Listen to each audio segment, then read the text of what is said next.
بسم اللہ الرحمن الرحیم۔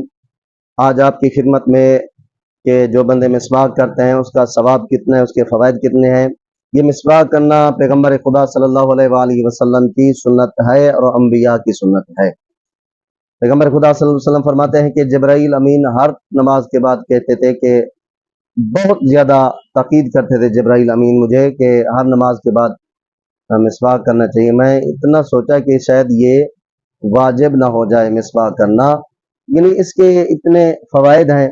امام جعفر صادق علیہ السلام ارشاد فرماتے ہیں کہ مسواک کرنے کے 12 فوائد ہیں۔ 12 فوائد ہیں مسواک کرنے کے، جو بندے مسواک کرتے ہیں۔ پہلا فائدہ امام علیہ السلام فرماتے ہیں کہ پیغمبروں کی سنت ہے، اور فرماتے ہیں منہ کو صاف کرتا ہے، آنکھوں کی روشنی میں اضافہ کرتا ہے اور خدا کی خوشنودی کا سبب بنتا ہے۔ نمبر 5، بلغم ختم ہو جاتا ہے، حافظہ زیادہ ہو جاتا ہے، دانت سفید ہو جاتے ہیں، نیک اعمال کا ثواب کئی گنا زیادہ ہو جاتا ہے، دانتوں کی بوسیدگی اور گرنا ختم ہو جاتا ہے، دانتوں کی جڑیں مضبوط ہوتی ہیں مسواک کرنے سے۔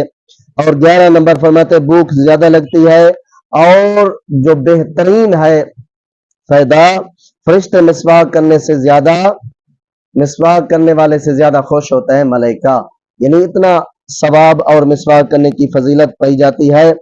اسی طرح اور بھی بہت سے فرماتے ہیں مسواک کرنے کی معصومین نے بہت زیادہ تاکید کی ہے۔ اسی طرح فرماتے امام جعفر صادق علیہ السلام فرماتے ہیں جب آپ نماز شب کے لیے اٹھے تو مسواک کیا کرو، کیونکہ ایک فرشتہ آتا ہے جو تمہارے منہ کے ساتھ اپنا منہ فرماتے ہیں رکھتا ہے، اور جو کچھ تم قرآن پڑھتے ہو، دعا وغیرہ مانگتے ہو، درود وغیرہ ہم اہل بیت کے اوپر بھیجتے ہو، تو وہی چیزیں وہ آسمان پر لے جاتا ہے۔